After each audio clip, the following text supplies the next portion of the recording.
오늘 함께 공부할 내용은 이삭의 생애를 통해 본 그리스도와 교회의 구속사적 모형입니다. 구약 성경의 인물과 사건들은 단순한 과거의 기록을 넘어서 신약시대에 오실 예수 그리스도와 그분의 구원 역사를 미리 보여주는 그림자, 즉 예표로서의 그 깊은 신학적 의미를 지닙니다. 이러한 예표론적 관점은 성경 전체를 하나의 통일된 계시로 이해하게 하는 중요한 해석의 틀을 제공합니다. 구약의 예표는 신약의 실체를 통해 그 의미가 온전히 드러나며 이를 통해 우리는 창세전부터 계획된 하나님의 구속 경륜의 장엄함과 일관성을 발견하게 됩니다. 이번 성경 공부는 아브라함의 아들 이삭의 생애가 단순한 한 족장의 일대기가 아니라 예수 그리스도의 성육신, 순환, 십자가 죽음, 그리고 교회의 탄생에 이르는 구속사의 핵심을 놀랍도록 정교하게 예표하는 하나님의 계시라는 것입니다. 이삭의 삶에 나타난 주요 국면은 하나님의 의도적인 설계 아래 장차 오실 예수 그리스도의 구속 사역을 한치의 오차없이 예표하는 신적 드라마라고 할 수 있습니다. 오늘은 이삭의 생애에서 나타나는 네 가지 핵심 사건, 즉 그의 초자연적 탄생, 이스마엘로부터 받은 박해, 모리아 산에서의 번제 순종, 그리고 리브가와의 결혼을 순차적으로 분석할 것입니다. 이를 통해 각각의 사건이 어떻게 그리스도의 그 사역과 교회의 탄생을 예표하고 신약에서 그 실체로 성취되었는지를 구속사적 관점에서 깊이 있게 설명하고자 합니다. 언약의 탄생, 이삭과 그리스도의 초자연적 출생에 대해 알아보겠습니다. 구속의 역사에서 약속된 그 후손의 탄생은 언제나 인간의 능력을 초월하는 초자연적 탄생의 성격을 띱니다. 이는 구원이 인간의 노력이나 혈통에서 비롯된 것이 아니라 오직 하나님의 주권적인 능력과 신실하신 약속에 의해서만 성취됨을 명백히 보여주는 신약적 장치입니다. 이삭의 출생은 이러한 하나님의 주권적인 은혜를 보여주는 첫 번째 구체적 모형입니다. 이삭의 탄생과 예수 그리스도의 탄생 사이에는 놀라운 유사점이 존재합니다. 두 출생 모두 인간적인 시각에서는 절대적으로 불가능한 상황 속에서 오직 성령의 권능으로 이루어졌으며 하나님의 정하신 시간표에 따라 정확하게 성취되었습니다. 표를 보면 아시듯이 사라가 아이를 가질 수 없는 상태에서 이삭이 태어난 것과 처녀 마리아의 몸에서 예수님이 탄생한 것은 모두 인간의 가능성이 완전히 배제된 자리에서 역사하신 하나님의 능력을 증거합니다. 또한 이삭이 하나님이 약속한 기한에 태어났고 예수님 역시 때가 참에 오셨다고 증언하는 것은 두 탄생이 하나님의 구속 경륜 안에서 정확히 계획되고 성취된 필연적인 사건임을 보여줍니다. 이삭의 탄생은 단순히 그리스도 한 분만을 예표하는 데 그치지 않습니다. 그의 출생은 성령으로 말미암아 거듭나는 모든 성도, 즉 약속의 자녀들의 영적 탄생을 예표하는 모형입니다. 중생은 인간의 의지나 노력으로 이루어지는 것이 아니라 전적인 하나님의 주권과 능력으로 말미암는 불가항력적인 은혜의 결과입니다. 이삭의 생애에서 나타나는 특징적인 수동성, 즉 그의 출생과 번제, 결혼 등 모든 중대한 사건이 자신의 의지와는 무관되게 이루어졌다는 사실 그 자체가 바로 이 예표의 핵심입니다. 이는 성도가 자신의 구원에 아무것도 기여할 수 없음을 상징적으로 보여줍니다. 그런데 이처럼 언약의 자녀가 은혜로 탄생한 후 세상과 율법을 상징하는 세력과의 갈등은 필연적으로 발생합니다. 다음은 율법과 은혜의 갈등, 이스마엘의 박해와 그리스도의 순환에 대해서 말씀드리겠습니다. 성경 전체에는 육체를 따라 난 자와 성령을 따라 난 자 사이의 영적 갈등이라는 주제가 일관되게 흐르고 있습니다. 이 갈등은 인간의 행위를 의지하는 율법주의와 하나님의 무조건적인 은혜 사이의 근본적인 신학적 대립을 상징합니다. 이삭과 이스마엘의 관계는 이러한 영적 대립의 최초의 구체적인 예표인 것입니다. 이스마엘이 졌을 땐 이삭을 희롱한 사건이 창세기 21장 9절이 나오죠. 이것은 단순한 형제 간의 다툼이 아닙니다. 이 사건의 신학적 의미는 다음과 같이 해석할 수 있습니다. 첫째가 율법과 은혜의 대립입니다. 인간적인 행위의 산물인 이스마엘이 약속의 자녀인 이삭을 조롱한 것은 율법이 은혜를 조롱하는 것과 같습니다. 이는 훗날 율법주의자인 유대인들이 은혜의 왕으로 오신 예수 그리스도를 인정하지 않고 십자가에 못 박아 희롱하고 욕보인 사건의 명백한 예표입니다. 두 번째가 인간 행위의 부정입니다.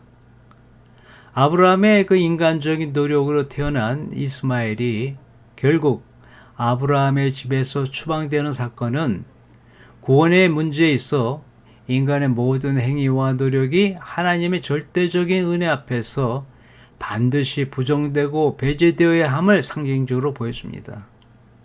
성경은 처음부터 끝까지 인간의 행위를 부정하고 오직 하나님의 은혜만을 강조합니다. 사도 바울은 갈라디아에서 이 사건을 정확하게 영적으로 해석하며 그 구속사적 의미를 명확히 밝힙니다.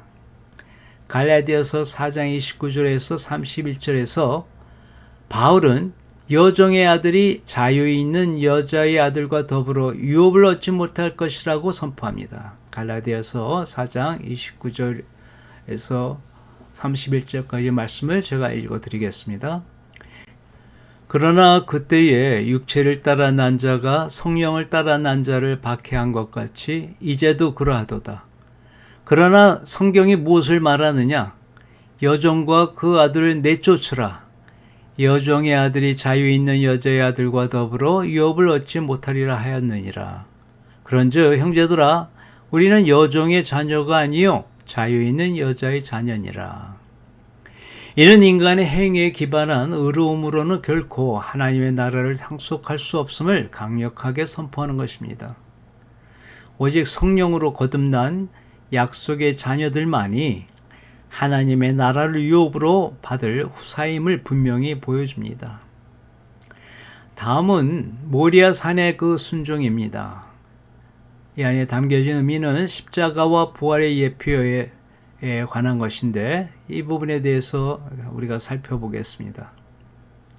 아브라함의 믿음을 시험하신 모리아 산의 번제 사건, 그것은 구약 성경 전체에서 예수 그리스도의 십자가 복음을 가장 생생하고 극적으로 예표하는 신학적 정점입니다.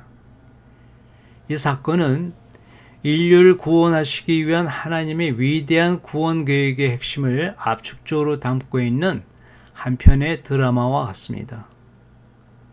이삭의 번제 사건과 예수 그리스도의 십자가 사건 사이에는 경이로울 정도로 아주 구체적인 평행 관계가 존재합니다.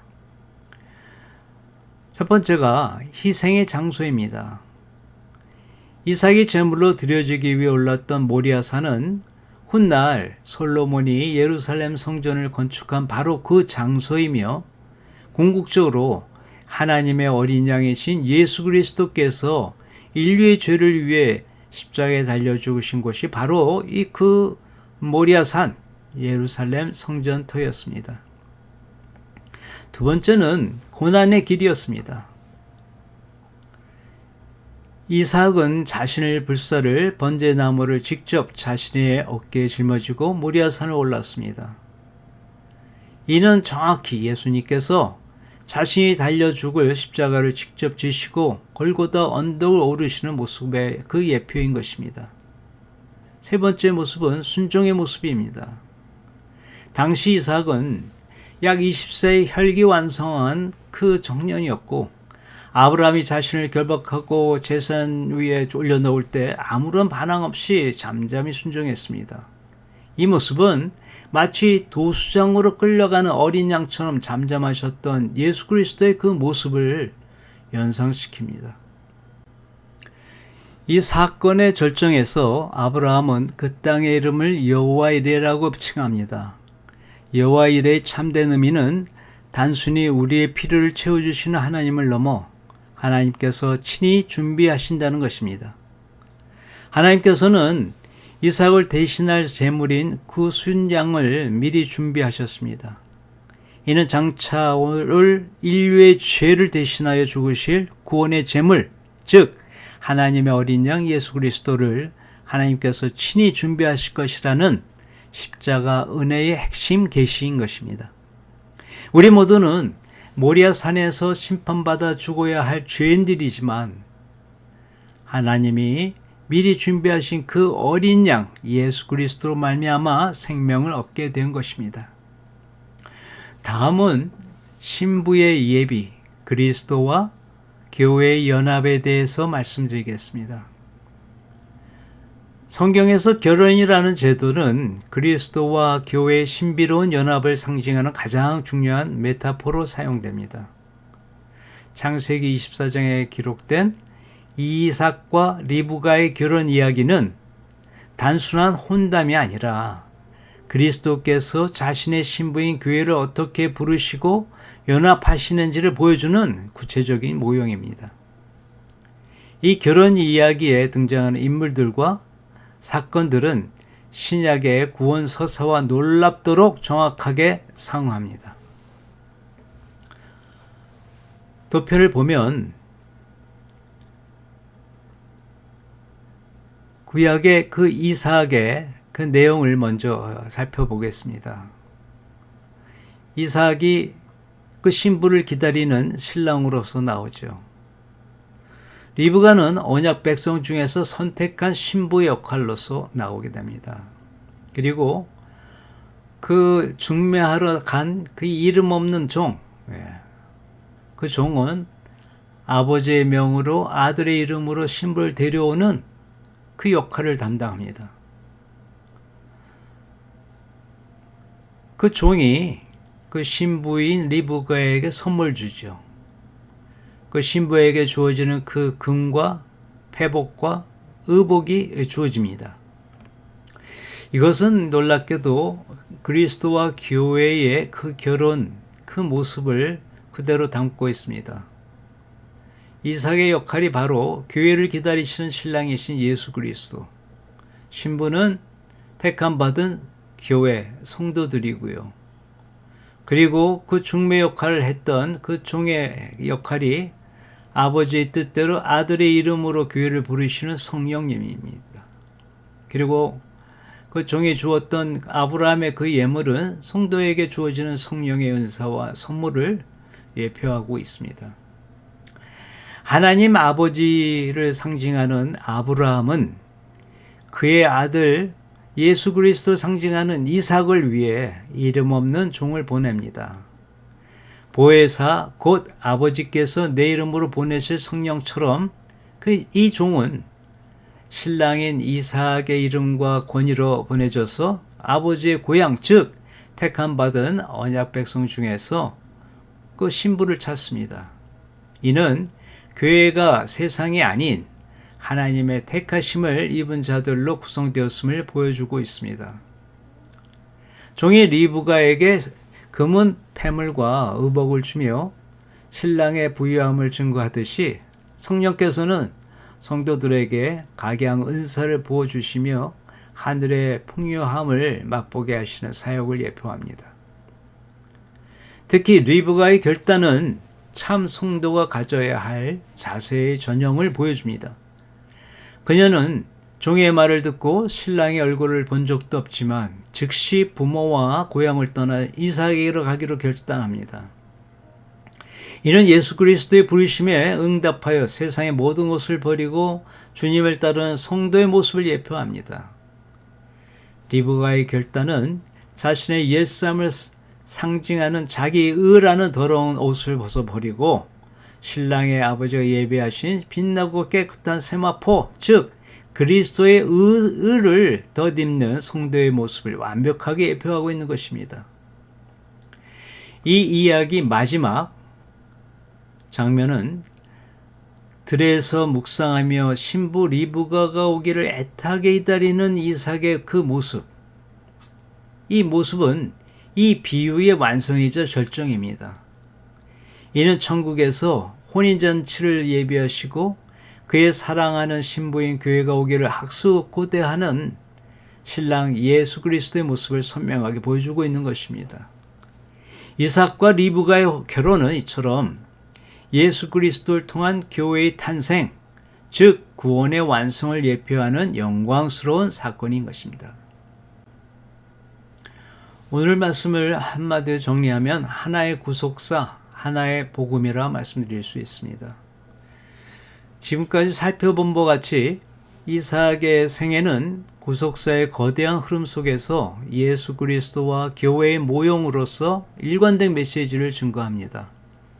그의 탄생은 성령으로 말미암는 그리스도의 성육신과 성도의 중생을, 그 다음에 이스마엘로부터의 그 박해는 은혜의 복음이 율법주의로부터 받는 순환을, 모리아산에서의 그 번제는 십자가의 대속적인 죽음과 순종을, 그리고 리브가와의 결혼은 그리스도와 교회의 영광스러운 연합을 각각 예표하고 있습니다. 이삭의 생애 전체를 관통하는 핵심 사상은 그의 삶이 자신의 의지나 노력과 상관없이 전적으로 하나님의 주권적인 은혜와 구원 계획 아래에서 전개되었다라는 점입니다. 이삭의 이러한 수동성은 구원이 인간의 그 행위가 아닌 오직 창세전부터 계획되고 준비된 하나님의 불가항력적인 은혜로만 말미암다는 것을 지금 우리에게 말씀드리고 있습니다. 이것이 복음의 진리인 것입니다. 결론적으로 말해서 이삭의 이야기는 구약과 신약이 분리된 두 권의 책이 아니라 오직 예수 그리스도라는 단일한 주제를 향해 나아가는 통일된 하나님의 계시임을 강력하게 증거합니다. 이처럼 성경을 구속사적 관점으로 읽을 때 우리는 흩어져 있는 사건들 속에서 그리스도를 발견하게 되며 시대를 초월하여 동일하게 역사하시는 하나님의 신실하신 구원 계획을 더 깊이 이해하게 될 것입니다. 이는 성경을 통해 하나님의 온전한 뜻을 깨닫는 가장 중요하고 본질적인 접근 방식인 것입니다. 오늘도 성경 공부에 같이 참여해 주신 여러분들께 감사 인사를 드립니다. 감사합니다.